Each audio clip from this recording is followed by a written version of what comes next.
నా పేరు డి శ్రీనివాసరావు. నేను 1996 నుంచి ఆటో తోలుకుంటున్నాను.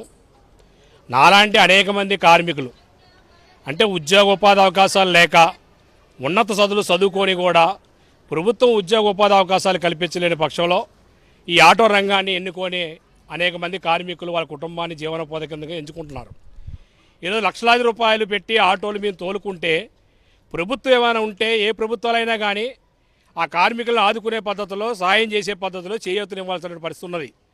కానీ ఏ ప్రభుత్వ అధికారులకు వచ్చినా కానీ మా ఓట్లు దండుకున్న తర్వాత మా మీద పెద్దన్న పాత్ర పోషించి ఏదైతే మేము ఎన్నుకున్నటువంటి రంగం ఉందో ఆ రంగం మీద అనేకమైనటువంటి భారాలు వేస్తున్న పరిస్థితి ఉన్నది.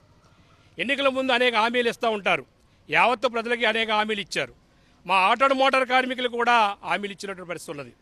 మేము ఎవరు కూడా అడగల, చాలా హామీలు ఇచ్చారు మాకు.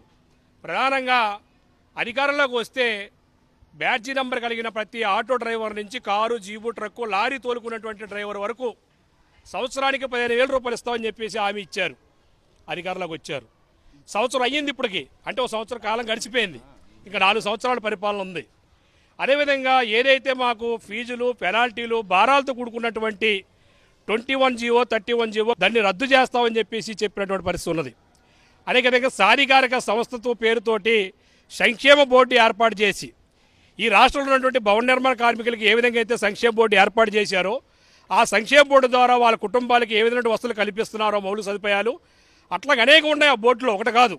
ఉదాహరణకి వాళ్ళ పిల్లలకు సంబంధించి స్కూల్ చదువుకుంటే ఫీజు రింబర్స్మెంట్ కావచ్చు, హెల్త్ కార్డులు కావచ్చు, లేదా మ్యారేజ్ చేసుకుంటే ఆర్థికంగా రుణాలు కావచ్చు, ఇట్లాంటి అనేకమైనటువంటి సంక్షేమ బోర్డు ద్వారా కల్పిస్తామని చెప్పి హామీ ఇచ్చారు. అది ఇంతవరకు అమలు చేసే పరిస్థితి లేదు.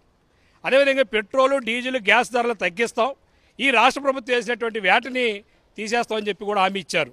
అది అమలు చేసే పరిస్థితి లేదు.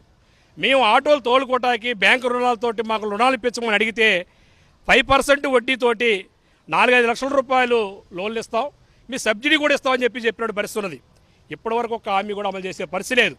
అనేక దఫాలుగా మేము కలిసినప్పుడు కూడా మేము ఎన్నో సందర్భాలుగా మా గోడిని మీడియా, పత్రిక వాళ్ళు ప్రభుత్వం దృష్టిలో తీసుకెళ్ళినప్పుడు కూడా ప్రభుత్వం నుంచి శరం లేదు.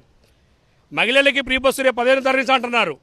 మేము ఇవ్వద్దని చెప్పట్లా, మహిళలకు ఇవ్వద్దని మేము చెప్పట్లా. ఏదైనా కానీ ప్రభుత్వం అధికారులు రాకముందు ఇచ్చినప్పుడు హామీలు ఏవైతున్నాయో అన్నీ అమలు చేయమంటున్నాం. వాళ్ళు కూడా మా తోటి చెల్లెలు కావచ్చు, మా భార్య కావచ్చు, మా తల్లి కావచ్చు, ఎవరైనా బస్సు ఎక్కుతారు.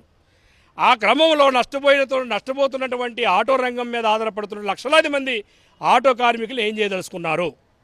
మీరు ఇచ్చినటువంటి హామీలే, మేము గుంతం కోరికలేం కోరట్లేదు కదా, మీరు ఇచ్చిన హామీలే అమలు చేయమని అడుగుతున్నాం. ఇది కాదని చెప్పారంటే అధికారం అయిపోయింది కదా, మళ్ళీ 4 సంవత్సరాలు మీరు